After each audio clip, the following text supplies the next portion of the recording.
बिस्मिल्लाहिर्रहमानिर्रहीम। ये हम क्वेश्चन कर रहे थे सेकंड चैप्टर के। तो इसमें हमने ये 8 क्वेश्चन कर लिए थे। ये 9वां क्वेश्चन है, is it possible to add a vector quantity to a scalar quantity? Explain. क्या हम एक वेक्टर क्वांटिटी को स्केलर क्वांटिटी में ऐड अप कर सकते हैं? तो बेटा ये देखिए, जब हम एडिशन करते हैं या सब्ट्रैक्शन करते हैं तो वो सेम नेचर की क्वांटिटीज जो हैं वही ऐड अप हो सकती है या सब्ट्रैक्ट हो सकती है। फॉर एग्जांपल ये देखिए ना, A plus B plus C, तो हम कहते हैं X plus Y plus Z. या यहाँ चलो मैं कहता हूँ C plus Y plus Z. तो इसमें ए में सी जमा नहीं होगा, बी में सी जमा नहीं होगा, सी में सी जमा होगा। तो जब दो स्केलर जो हैं उनकी नेचर डिफरेंट है, वो एक दूसरे में ऐड अप नहीं हो सकते। इसी तरह दो वेक्टर भी अगर डिफरेंट नेचर रखते हैं तो वो भी एक दूसरे में ऐड अप नहीं हो सकते। सिर्फ सेम नेचर की क्वांटिटीज जो हैं, यानी कि सेम वेक्टर जो हैं या सेम स्केलर जो हैं, वो एक दूसरे में ऐड अप हो सकते हैं। तो यहाँ तो वेक्टर और स्केलर की एडिशन ये पॉसिबल नहीं है। स्केलर क्वांटिटी भी सेम नेचर की आपस में ऐड अप हो सकती है और वेक्टर क्वांटिटीज भी सेम नेचर की आपस में ऐड अप हो सकती है। यानी कि फोर्स में ऐड अप हो सकती है, डिस्प्लेसमेंट में ऐड अप हो सकता है। इसी तरह मास में ऐड अप हो सकता है, लेंथ में ऐड अप हो सकती है।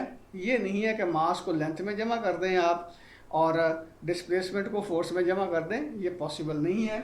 इसका मतलब ये हुआ कि ये पॉसिबल नहीं है कि हम स्केलर और वेक्टर को एक दूसरे में ऐड अप कर सकें। No, it is not possible.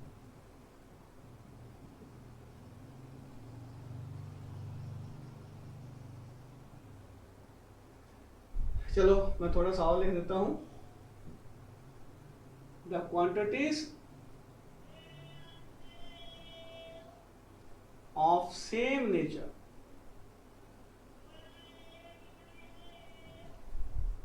can be added up even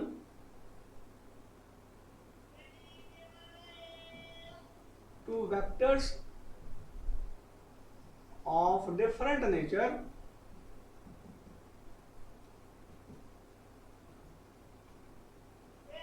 cannot be added up. Also,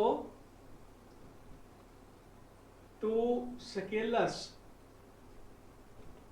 of different nature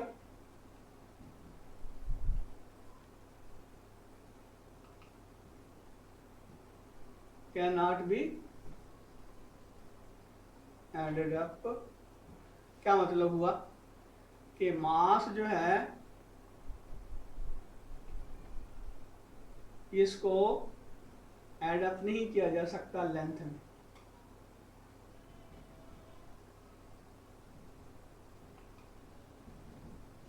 और इसी तरह डिस्प्लेसमेंट जो है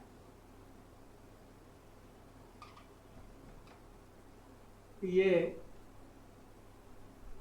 वेलोसिटी में ऐड अप नहीं किया जा सकता। अगला क्वेश्चन है, can you add zero to a null vector? क्या जीरो को नल वेक्टर में ऐड अप किया जा सकता है? तो ये भी पॉसिबल नहीं है, क्योंकि जीरो जो है स्केलर क्वांटिटी है, बट नल वेक्टर एक वेक्टर क्वांटिटी है। इसका क्या मतलब हुआ?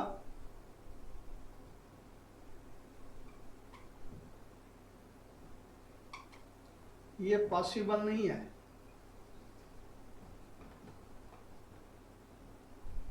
सिर्फ सेम नेचर की क्वांटिटीज जो हैं वही एक दूसरे में ऐड अप की जा सकती हैं। अब अगला क्वेश्चन है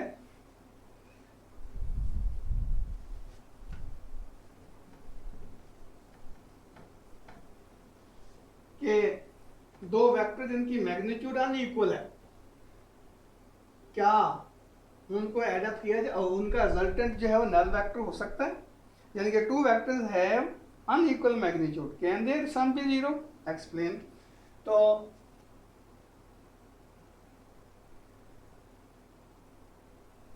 नॉट पॉसिबल।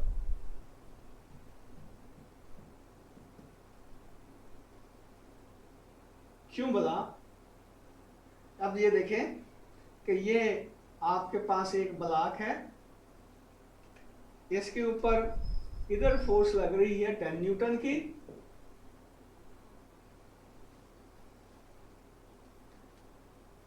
इधर फोर्स लग रही है 5 न्यूटन की। तो ये F1 कह लें, ये F2 कह लें। तो Fn का रिजल्टेंट है, तो F1 माइनस F2 ये नल वेक्टर के बराबर नहीं हो सकती।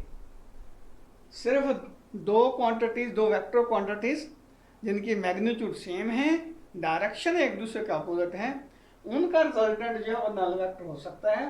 ये पॉसिबल नहीं है कि दो अनइक्वल वेक्टर जो हैं, अनइक्वल मैग्नीट्यूड के वेक्टर जो हैं, उनको एडअप करें तो उनका सम जीरो के बराबर हो जाए। तो ये इसका मतलब ये है कि यही ब्लॉक है, अगर इसके ऊपर दो फोर्सेस लग रही हैं, इधर जो है वो 10 न्यूटन की है, इधर भी 10 न्यूटन की है, तो अब ये F1 कह लें, ये F2 कह लें। अब इनका F जो है रिजल्टेंट वो F1 माइनस F2 हो जाएगा, बल्कि प्लस कह लें ये, क्योंकि मान ये हम इसको एडअप कर रहे हैं। F1 प्लस F2 जो है वो नल वेक्टर होगा। तो यहाँ पॉसिबल है दो इक्वल मैग्नीट्यूड के वेक्टर जो एक दूसरे का अपोजिट है, उनका रिजल्टेंट जो है वो नल वेक्टर होगा। अगला क्वेश्चन है, show that the sum and difference of two perpendicular vectors of equal length are also perpendicular and of the same length. यानी कि सिचुएशन कुछ यूं है कि आपके पास ये दो वेक्टर हैं, मैंने इसको कहा कि ए जो वेक्टर वो एक्स एक्सिस की डायरेक्शन में है और बी जो है वो वाई एक्सिस की डायरेक्शन में है, यानी कि दोनों की मैग्नीट्यूड सेम है, दोनों एक दूसरे के साथ 90 डिग्री का एंगल बना रहे हैं। तो कहता है कि इनका जो सम होगा और इनका जो डिफरेंस होगा वो भी एक दूसरे के परपेंडिकुलर होंगे और साथ ही साथ उनकी जो मैग्नीट्यूड होगी सम और डिफरेंस की वो भी आपस में इक्वल होगी। तो आप ये देखें, मैंने क्या किया कि ये ए वेक्टर है, इसमें ये बी वेक्टर को एडअप कर दिया, ये ए है, इसमें बी एडअप कर दिया, तो ये इनका रिजल्टेंट आ गया। आपको पता है हेड एंड टेल रूल में हम क्या करते हैं कि वेक्टर ए का जो हेड होता है वेक्टर बी की टेल वहां पे ले जाते हैं, मीन इसको डिस्प्लेस कर दिया हमने यहाँ पे, तो ये आपके पास रिजल्टेंट वेक्टर आ गया जो ए और बी के सम के बराबर है। इसको मैंने सम से एस वेक्टर से शो किया, ये एस वेक्टर है। अब दूसरा उसने ये कहा था कि इनका हम डिफरेंस लेते हैं, ए और बी का डिफरेंस लेते हैं। तो डिफरेंस में क्या होता है कि जिस वेक्टर को हमने सब्ट्रैक्ट करना होता है उसको -1 से मल्टीप्लाई कर देते हैं। जब -1 से मल्टीप्लाई करेंगे तो डेफिनेटली क्या होगा, इसकी मैग्नीट्यूड सेम रहेगी लेकिन डायरेक्शन पहले के अपोजिट हो जाएगी। अब इस वेक्टर को जब -1 से मल्टीप्लाई करेंगे तो ये -b आएगा, यानी कि इसकी मैग्नीट्यूड वही रहेगी लेकिन डायरेक्शन रिवर्स हो जाएगी। अब इसकी टेल जो है यहाँ पे रखते हैं, तो ये a है, ये -b है, तो इसका ये आ जाएगा d, difference d is equal to a minus b आ जाएगा। अब ये s और ये d, इन दोनों की मैग्नीट्यूड आपने निकालनी है, तो वो किस तरह निकालेंगे? आपको पता है कि यहाँ ये s जो है इसका x कंपोनेंट बनता है a, इसका y कंपोनेंट बनता है b, तो s जो होगा डेफिनेटली क्या होगा, ax square plus ay square इसके अंडर। लेकिन यहाँ क्या करेंगे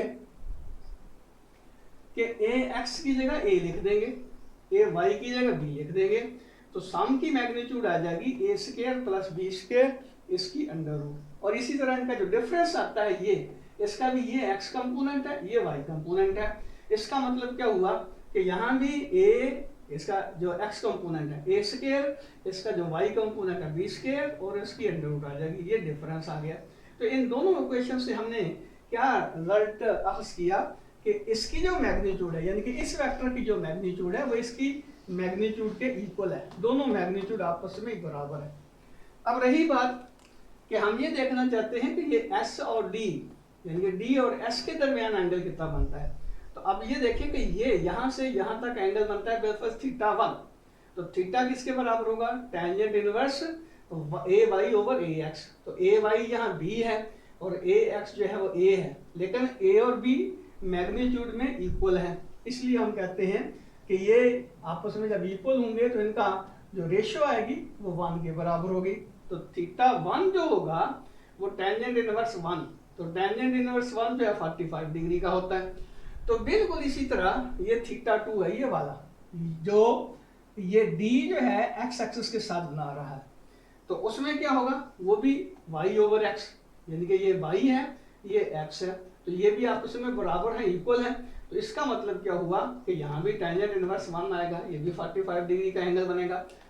तो अब देखें ये एंगल जो है ये भी 45 डिग्री का, ये एंगल जो है ये भी 45 डिग्री का, तो ये टोटल एंगल कितना बनेगा, theta is equal to θ1 plus θ2, 45 degree plus 45 degree is equal to 90 degree. इसका मतलब ये हुआ कि S और D जो हैं ये भी एक दूसरे के परपेंडिकुलर है।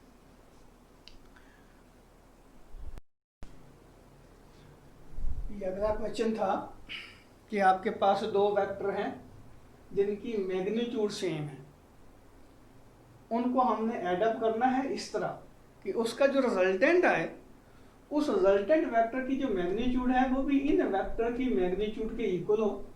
तो पूछा ये गया है कि ये दोनों की ओरिएंटेशन क्या होंगी, मीन ए और बी के दरमियान जो एंगल बनता है वो कितना होगा।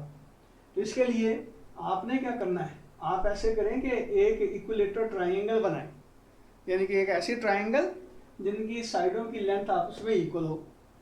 अब एक वेक्टर ए जो है एक साइड पे ले ले और दूसरा वेक्टर जो है उसकी दूसरी साइड पे ले ले। तो ये देखिए ये ए वेक्टर है, ये बी वेक्टर हमने ले लिया, तो रिजल्टेंट वेक्टर ये ऐसा वेक्टर होगा जिसकी टेल ए वेक्टर की टेल के साथ और हेड जो है बी वेक्टर के हेड के साथ कोइंसाइड होगा। तो डेफिनेटली जब हमने इक्विलेटरल ट्राइंगल बनाई थी तो इसका लेंथ, इसकी लेंथ और इसकी लेंथ आपस में इक्वल होंगे। तो इसका मतलब ये हुआ कि आप रिजल्टेंट की जो लेंथ होगी वो ए और बी की लेंथ मीन मैग्नीट्यूड के इक्वल होगी। तो ये कैसे पॉसिबल होगा, ये देखिए इक्विलेटरल ट्राइंगल में हर एंगल जो है वो 60 डिग्री का होगा, क्योंकि आपको पता है कि ट्राइंगल्स के एंगल्स का जो इंटरनल एंगल्स होते हैं, इंटीरियर एंगल्स, उनका सम जो है 180 डिग्री के बराबर होगा। तो यहाँ तीनों एंगल आपस में इक्वल है, इसका मतलब ये भी 60, ये भी 60, ये भी 60 डिग्री का बनेगा। तो ये 60 डिग्री का बनेगा, तो ये देखिए ये है ए की डायरेक्शन और ये है बी की डायरेक्शन, तो दोनों के दरमियान एंगल कितना बनेगा 120 डिग्री का। तो आपने कहना है कि अगर दो वेक्टर जो हैं उनको हम एडअप करते हैं और वेक्टर की मैग्नीट्यूड आपस में इक्वल है और अगर वो एक दूसरे के साथ 120 डिग्री का एंगल बनाते हैं तो रिजल्टेंट की जो लेंथ होगी वो भी इन वेक्टर्स की लेंथ के इक्वल होगी। अब अगला क्वेश्चन है कि आपको दिया गया कि दो फोर्सेस हैं, एक फोर्स की मैग्नीट्यूड है 60 न्यूटन, दूसरी फोर्स की मैग्नीट्यूड है 35 न्यूटन। तो आपसे ऑप्शन पूछी गई हैं, वो ऑप्शन 3 ऑप्शन दी गई हैं कि इसका रिजल्ट क्या हो सकता है, 100 न्यूटन हो सकता है, 25 न्यूटन हो सकता है या 70 न्यूटन हो सकता है।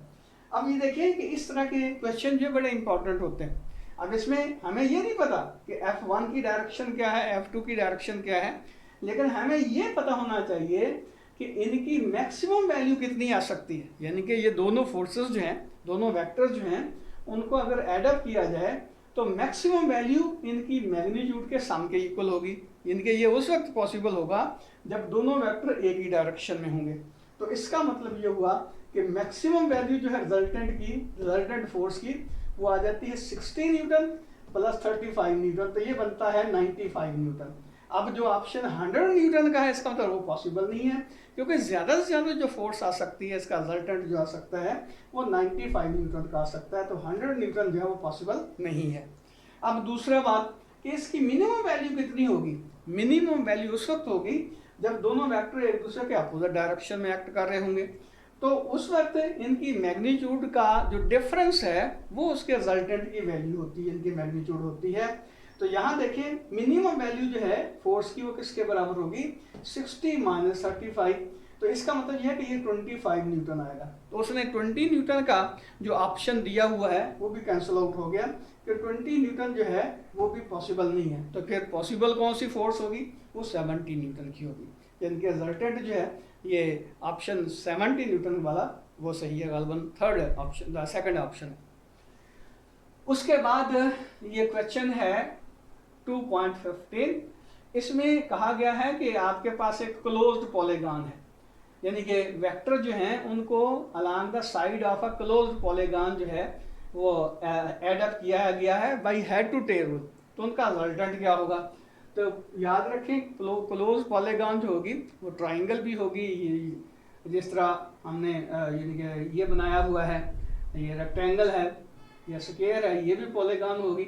इसी तरह जो पेंटागन है, हेक्सागन है, सारे ये पॉलीगॉन कहलाती हैं। यानी कि हर वो ज्योमेट्रिकल शेप है जिसमें 3 या 3 से ज़्यादा साइडें जो हैं वो अपना एग्जिस्ट करती हैं, वो पॉलीगॉन कहलाती हैं। तो आप ये देखें कि ये ए वेक्टर है, इसकी हेड बी वेक्टर की टेल के साथ जोड़ दी, फिर इसका हेड सी वेक्टर की टेल के साथ जोड़ दिया, फिर इसका हेड डी वेक्टर की टेल के साथ जोड़ दिया। तो ये क्लोज्ड पॉलीगॉन के अराउंड ये हमारे पास 4 वेक्टर आ गए। तो इसका रिजल्टेंट किसके बराबर होगा, ये देखें ए और डी जो है एक दूसरे के साथ उसकी टेल और हेड जो है कोइंसाइड कर रहे हैं। इसका मतलब A plus B plus C plus D जो है उसका रिजल्टेंट जो है वो नल वेक्टर आएगा।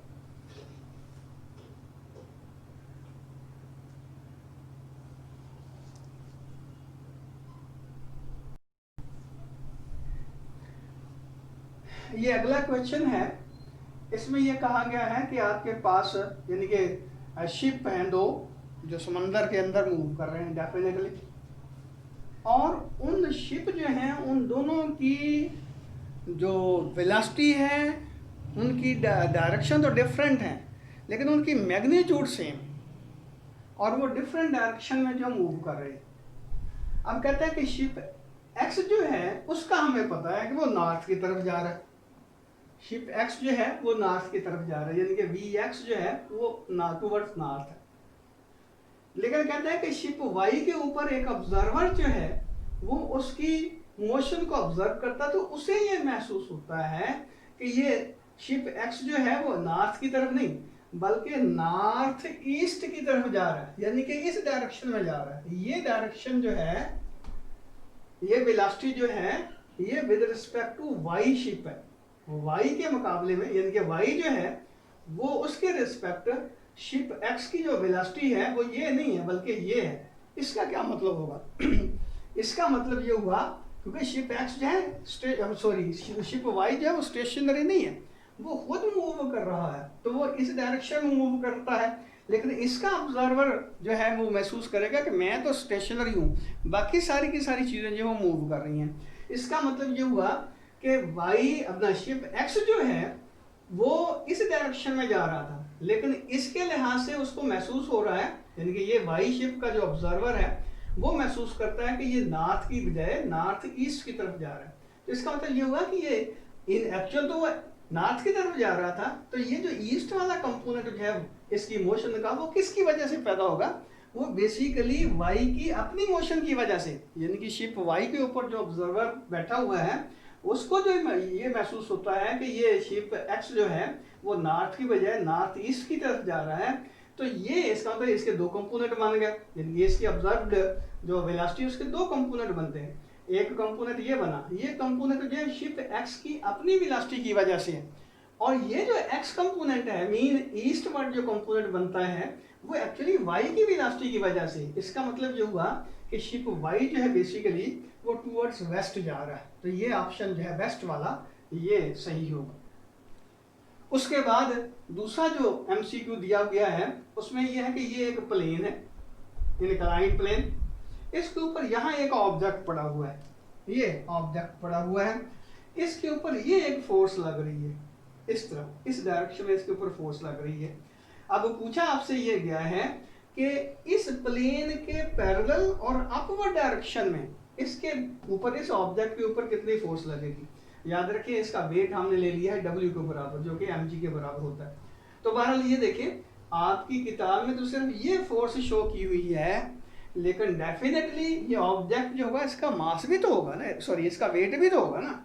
तो इसका वेट हम ये शो कर रहे हैं, इसका मतलब इसके ऊपर दो फोर्सेस बेसिकली लग रही हैं। एक फोर्स ये है जो शो की हुई है और दूसरी फोर्स इसका वेट है। अब हमने ये देखना है कि इस डायरेक्शन में यानी कि parallel to the inclined plane इसके ऊपर कितनी फोर्स लगती है। तो हम क्या करते हैं, W जो है उसको भी दो कंपोनेंट्स में रिजॉल्व कर देते हैं और फोर्स जो है उसको भी दो कंपोनेंट्स में रिजॉल्व कर देते हैं। लेकिन हमने कंपोनेंट इस तरह लेने हैं, रेक्टेंगुलर कंपोनेंट, कि एटलीस्ट एक कंपोनेंट जो है इस प्लेन के पैरेलल है होगा।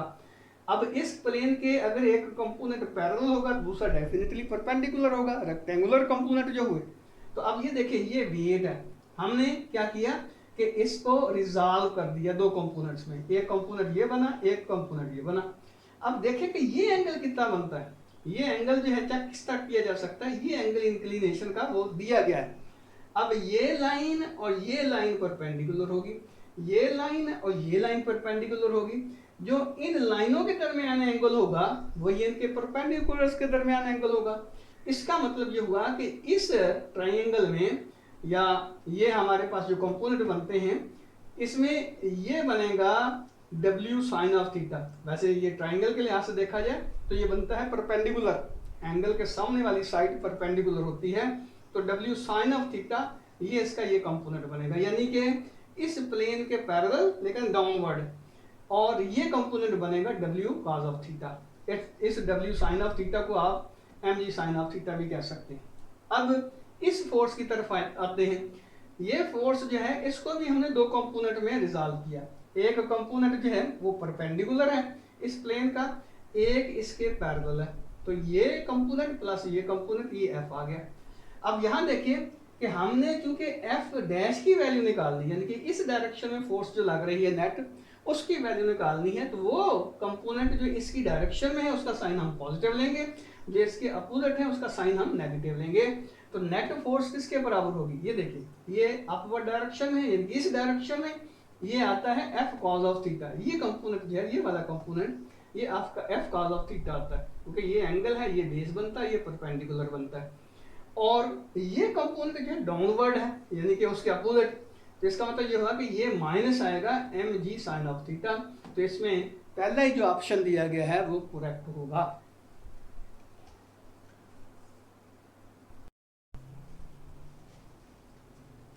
अब अगला क्वेश्चन है कि if all the components of vector a1 and a2 are reversed, how would this alter a1 cross a2।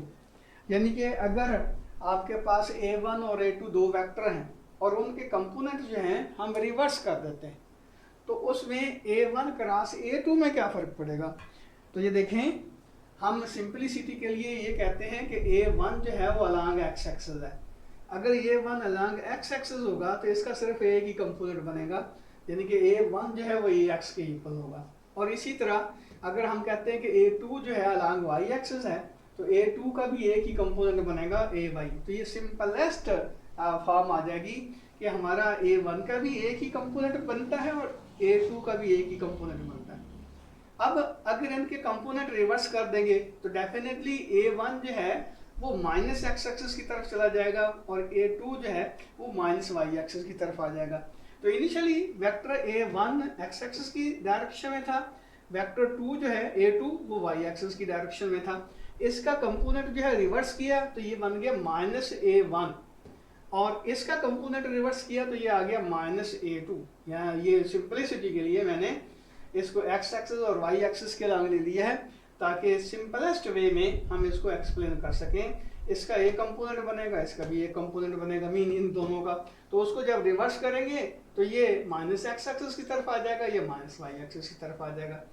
अब हम इनका क्रॉस प्रोडक्ट लेते हैं, यानी कि when there components be reversed a1 minus a1 बन जाएगा ना, will be along minus x axis. और a माइनस A2 जो है वो माइनस वाई एक्सिस की तरफ हो जाएगा। ये भी बात ध्यान में रखना कि जब किसी भी वेक्टर के सारे कंपोनेंट जो है रिवर्स कर देंगे तो वो असल वेक्टर का नेगेटिव वेक्टर बन जाएगा। तो यहाँ भी वही सिचुएशन है कि A1 का नेगेटिव वेक्टर है -A1, A2 का नेगेटिव वेक्टर है -A2। अब A1 क्रॉस A2 की वैल्यू निकालते हैं। तो ये देखें A1 जो है उसको हम लिख सकते हैं A1I, यानी कि x एक्सिस की जानब उसकी मैग्नीट्यूड है A1 और I जाहिर है उसकी डायरेक्शन को शो कर रहा है। और इसी तरह A2 जो है वो A2J हो जाएगा। अब इनका क्रॉस प्रोडक्ट लेते हैं तो A1 क्रॉस A2 किसके बराबर होगा? A1 A2 I cross J, I cross J। तो I क्रॉस J आपको पता है K के बराबर होगा। इसका मतलब ये हुआ कि ये जो वेक्टर रिजल्टेंट वेक्टर आएगा उसकी डायरेक्शन ये होगी K एक्सिस की, यानी कि Z एक्सिस की तरफ। ये X है, ये Y है, तो ये इस तरफ हमारी तरफ होगी। इसी तरह जब इनकी जो कंपोनेंट्स हैं उनको रिवर्स कर दिया तो ये A1 बना -A1, ये -A2 बना। तो -A1 किसके बराबर होगा? डेफिनेटली इसकी मैग्नीट्यूड में फर्क नहीं पड़ा, इसकी डायरेक्शन रिवर्स हो गई है तो ये -I आ गया। और इसी तरह A2 जो होगा -A2 उसको हम लिख सकते हैं A2 -J, ये भी नेगेटिव y एक्सिस की जानब है, डायरेक्शन में है, तो इसका यूनिट वेक्टर जो है वो -J बनेगा। अब -A1 क्रॉस -A2 किसके बराबर होगा? अब इसकी मैग्नीट्यूड A1, इसकी मैग्नीट्यूड A2 और इसकी जो डायरेक्शन है -I यूनिट वेक्टर शो कर रहा है, इसकी direction -J unit vector show कर रहा है। तो नेगेटिव नेगेटिव तो पॉजिटिव हो जाएंगे, बाकी बचेगा I क्रॉस J। तो I क्रॉस J फिर K के बराबर होगा। यहाँ देखिए वैसे भी कि A पे हाथ रख के A1 पे हाथ रख के A2 की तरफ उंगलियां रोटेट करेंगे तो डायरेक्शन यही आएगी। इसका मतलब ये हुआ कि ये जो वेक्टर बनेगा यानी कि इसका जो रिजल्टेंट आएगा क्रॉस प्रोडक्ट का और इसका रिजल्टेंट जो आएगा दोनों की मैग्नीट्यूड भी सेम होगी, दोनों की डायरेक्शन भी सेम होगी। तो इसका मतलब ये हुआ कि अगर हम वेक्टर्स के कंपोनेंट्स जो हैं उनकी डायरेक्शन रिवर्स कर देते हैं तो भी उनके क्रॉस प्रोडक्ट में कोई चेंज नहीं आती। अब अगला क्वेश्चन है कि आपके पास दो वेक्टर हैं A1 और A2, इनका आपने क्रॉस प्रोडक्ट लिया तो रिजल्टेंट इसका आ गया नल वेक्टर। तो कहता है वो कौन सी कंडीशंस हैं जिसमें इनका रिजल्टेंट जो है वो नल वेक्टर आएगा। तो हम कहते हैं कि क्रॉस प्रोडक्ट की डेफिनेशन क्या है? A1 cross A2 is equal to पहले वेक्टर की मैग्नीट्यूड मल्टीप्लाई बाय दूसरे वेक्टर की मैग्नीट्यूड और इन दोनों वेक्टर के दरमियान जो एंगल है उसका साइन थीटा और साथ आ जाएगा unit vector, normal unit vector. अब क्वेश्चन के मुताबिक A1 क्रॉस A2 जो है वो नल वेक्टर है, तो डेफिनेटली इसकी जो मैग्नीट्यूड होगी वो 0 के बराबर होगी। तो ये है इसकी मैग्नीट्यूड, ये 0 के बराबर। A1 A2 sign of theta 0 के बराबर। अब ये 0 के बराबर कैसे हो सकती है? नंबर 1, अगर A1 जो है उसकी मैग्नीट्यूड 0 हो, यानी कि A1 जो है अगर नल वेक्टर है तो क्या होगा? A1 क्रॉस A2 जो है वो नल वेक्टर के बराबर होगा, पहली कंडीशन। अब दूसरी कंडीशन हम कह सकते हैं कि A1 की बजाय A2 जो है वो नल वेक्टर है। जब A2 नल वेक्टर होगा तो इसकी मैग्नीट्यूड 0 होगी, तो ये सारे का सारा 0 हो जाएगा। इसका मतलब ये हुआ कि इन दोनों में से कोई एक नल वेक्टर हो, A1 नल वेक्टर हो या A2 नल वेक्टर हो, तो दोनों सिचुएशन में इनका जो रिजल्टेंट आएगा A1 क्रॉस A2 का वो नल वेक्टर आएगा। अब तीसरी कंडीशन क्या हो सकती है कि दोनों वेक्टर नल वेक्टर तो नहीं है लेकिन एक दूसरे के पैरेलल है, एक ही डायरेक्शन में है, तो इनका थीटा जो है वो 0 डिग्री के बराबर बनता है। जब थीटा 0 होगा तो साइन 0 0 के बराबर हो, फिर इनको 0 से मल्टीप्लाई करें तो रिजल्टेंट फिर 0 के बराबर आ जाएगा। इसका मतलब ये हुआ कि तीसरी कंडीशन के दोनों वेक्टर जो हैं एक दूसरे के पैरेलल हैं, एक ही डायरेक्शन में, थीटा उनका एंगल जो है वो 0 डिग्री के बराबर है, तो हम ये कहेंगे कि A1 क्रॉस A2 अब भी नल वेक्टर हो जाएगा। ये तीसरी कंडीशन होगी। अब चौथी क्या हो सकती है कि दोनों एक दूसरे के एंटी पैरेलल हैं। A1 जो है एक डायरेक्शन में है, A2 जो है उसके बिल्कुल अपोजिट डायरेक्शन में है और थीटा जो है 180 डिग्री का है। तो आपको पता है साइन 180 डिग्री जो होता है वो भी 0 के बराबर होता है। तो ये कंडीशन फिर सेटिस्फाई होगी कि इसका रिजल्टेंट 0 के बराबर होगा। मीन A1 क्रॉस A2 की जो मैग्नीट्यूड आएगी वो 0 के बराबर होगी, तो इसका मतलब A1 क्रॉस A2 जो है फिर नल वेक्टर के इक्वल होगा। तो ये 3 या 4 कंडीशन है, तो 4 कंडीशन बनती। आपकी किताब में 3 कंडीशन दी गई है, तो कोई मसला नहीं।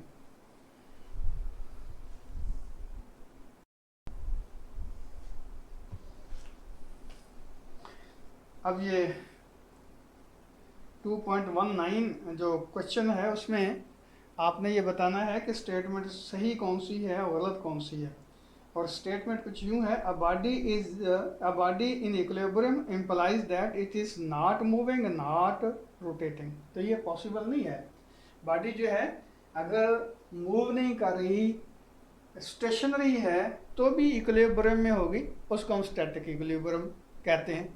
लेकिन उसके मुकाबले में अगर एक बॉडी जो है वो यूनिफॉर्म वेलोसिटी से रोटेट कर रही है या मूव कर रही है, तो उस वक्त भी ये बॉडी जो है इक्विलिब्रियम में ही होगी। इसका मतलब ये हुआ कि ये डायनामिक इक्विलिब्रियम में हो सकती है। तो ये जो पहली स्टेटमेंट है ये फॉल्स है। बॉडी इक्विलिब्रियम में हो सकती है जब वो रोटेट कर रही है या मूव कर रही है, लेकिन कंडीशन क्या है कि वो यूनिफॉर्म वेलोसिटी से रोटेट कर रही है या यूनिफॉर्म वेलोसिटी से स्ट्रेट लाइन में मूव कर रही है। अब दूसरा जो इसका क्वेश्चन है यानी कि स्टेटमेंट है, if coplanar forces acting on a body form a closed polygon then the body said to be in equilibrium. तो यहाँ देखें ये भी ट्रू हो सकता है या फॉल्स भी हो सकता है। अब कोप्लेनर तो बता दिया, लेकिन ये नहीं बताया कि फोर्सेस कॉन्करेंट हैं या नहीं है। कोप्लेनर में एक ही प्लेन के ऊपर फोर्सेस लग रही हैं, जिस तरह ये देखिए F1 है, F2 है, F3 है, F4, ये कोप्लेनर है, लेकिन ये कॉन्करेंट नहीं है। जब ये कॉन्करेंट नहीं होंगे तो डेफिनेटली ये बॉडी जो है वो रोटेट कर सकेगी, तो ये इक्विलिब्रियम में नहीं होगी, क्योंकि नेट फोर्स जो है या नेट टॉर्क जो है यहाँ पे 0 के बराबर नहीं होगा। तो इसका मतलब यह है कि ये स्टेटमेंट जो है वो फॉल्स है। अब ट्रू भी हो सकती है। अब ट्रू कैसे हो सकती है कि अगर ये सारी की सारी फोर्सेस जो हैं क्लोज्ड पॉलीगॉन तो बना रही हैं, लेकिन ये एक ही पॉइंट के ऊपर एक्ट कर रही हैं, तो एक ही पॉइंट के ऊपर जब एक्ट करती हैं तो तब ये फोर्सेस एक दूसरे को बैलेंस कर देती हैं, कैंसिल कर देती हैं, तो बॉडी जो है वो इक्विलिब्रियम में होगी। तो ये याद रखें, अगर फोर्सेस कॉन्करेंट हैं तो बॉडी इक्विलिब्रियम में होगी। अगर फोर्सेस जो कॉन्करेंट नहीं हैं, इस तरह लग रही हैं, तो डेफिनेटली बॉडी इक्विलिब्रियम में नहीं होगी। अब अगला क्वेश्चन है कि एक पिक्चर है, उसको आपने 2 स्ट्रिंग्स के साथ जो है वो सस्पेंड करना है, तो वो कौन सी कॉन्फ़िगरेशन होगी जिसमें पिक्चर के ऊपर जो टेंशन यानी कि स्ट्रिंग्स के अंदर जो टेंशन होगी वो मिनिमम होगी। तो ये बजाय जरूरी नहीं कि आप इसको न्यूमेरिकली सॉल्व करके प्रूव करें, आप सिंपली भी कह सकते हैं कि अगर ये पिक्चर जो है उसको इस तरह सस्पेंड किया हुआ है कि ये दोनों स्ट्रिंग्स जो हैं ऐसी हैं ये, तो इनमें टेंशन जो है वो मिनिमम होगा, जो आप सफिशिएंट है। लेकिन कैसे है ये मैं आपके सामने रख देता हूँ। ये देखिए फॉर एग्जांपल हम कहते हैं कि ये दोनों स्ट्रिंग ये इस तरह एक्ट कर रही है, इस पिक्चर को तो उन्होंने सस्पेंड किया हुआ है। तो इसका क्या मतलब हुआ, हम इसकी वेक्टर डायग्राम बनाते हैं। तो ये टेंशन T1 है, ये टेंशन T2 है, और सिंपलिसिटी के लिए हम कहते हैं कि θ1 और θ2 की वैल्यू जो है वो सेम है, और T1 इस डायरेक्शन में है, T2 इस डायरेक्शन में है। तो अब हम क्या करते हैं, अच्छा हाँ तीसरी बात इसका वेट है जो कि डाउनवर्ड डायरेक्शन में। तो अब ये देखिए ये T1 है, यानी कि T1 है, T2 है और W है, वेट डाउनवर्ड डायरेक्शन में। तो हम क्या करते हैं T1 और T2 को रिजॉल्व कर लेते हैं इसके रेक्टेंगुलर कंपोनेंट्स में। तो ये आएगा T1 साइन ऑफ थीटा, ये आ जाएगा T1 कॉस ऑफ थीटा, इसी तरह ये T2 कॉस ऑफ थीटा, ये T2 साइन ऑफ थीटा। अब यहाँ हम फर्स्ट कंडीशन ऑफ इक्विलिब्रियम का पहला पोर्शन जो है, पहला पार्ट जो अप्लाई करते हैं कि sum of the forces acting along x axis must be equal to 0। और आपको ये पता है कि वो फोर्सेस जो एक्स एक्सिस पॉजिटिव की तरफ लगती हैं उनका साइन हम पॉजिटिव लेते हैं, और जो नेगेटिव एक्सिस की तरफ लगती हैं उनका साइन हम नेगेटिव लेते हैं। तो जब सम जो है इनका 0 के बराबर होगा तो इसका मतलब क्या होगा कि दोनों फोर्सेस इक्वल और अपोजिट होंगे। तो T1 cos of θ1 is equal to T2 cos of θ2। मैं सिंपलीफाई कर रहा हूँ जरा, और इसी तरह θ1 θ2 के बराबर हो गया तो ये आ जाएगा T1 cos of θ is equal to T1 cos of θ is equal to T2 cos of θ। तो cos θ से cos θ कैंसिल हो जाएगा, इसका मतलब T1 T2 के इक्वल होगी और उसको हम T लिख सकते हैं। अब दूसरा जो इसका पोर्शन है sigma Fy is equal to 0। तो y एक्सिस की तरफ है कि ये फोर्स लग रही है पॉजिटिव, ये भी फोर्स पॉजिटिव है, ये वेट जो है इसका नेगेटिव है, इसलिए हम कह सकते हैं T1 sine of theta plus T2 sine of theta minus W is equal to 0।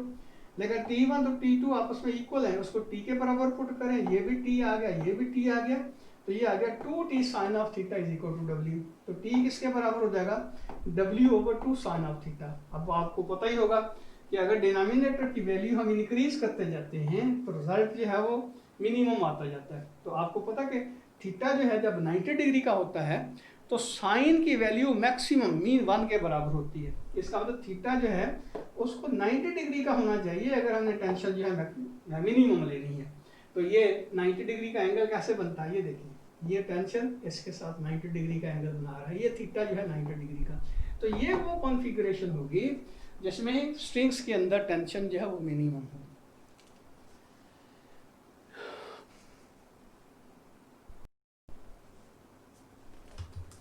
अब आखिरी क्वेश्चन है कि एक बॉडी जो है क्या अपने वेट की वजह से अपने क्या कहते हैं कि सेंटर ऑफ ग्रेविटी के अबाउट रोटेट कर सकती है। तो हमें पता है कि सेंटर ऑफ ग्रेविटी वो पॉइंट होता है जिस पॉइंट के ऊपर वेट एक्ट कर रहा होता है। फॉर एग्जांपल ये आपके पास एक रॉड है, इसको हमने वेज के ऊपर रखा हुआ है, लेकिन उस पॉइंट के ऊपर जहाँ पे इसका सेंटर ऑफ ग्रेविटी लाई करता है तो डेफिनेटली क्या होगा, इसका line of action of weight ये होगा और यही पॉइंट है इसका एक्सिस ऑफ रोटेशन। तो एक्सिस ऑफ रोटेशन और line of action of force के दरमियान जो डिस्टेंस है जिसको मोमेंट आर्म कहते हैं वो 0 के बराबर हो गए, क्योंकि इसका जो लाइन ऑफ एक्शन है वो एक्सिस ऑफ रोटेशन के थ्रू पास हो रहा है। डेफिनेटली इसका मोमेंट आर्म जो है वो 0 के बराबर होगा। तो हमें पता है कि टार्क जो होता है वो मोमेंट आर्म और फोर्स का प्रोडक्ट है।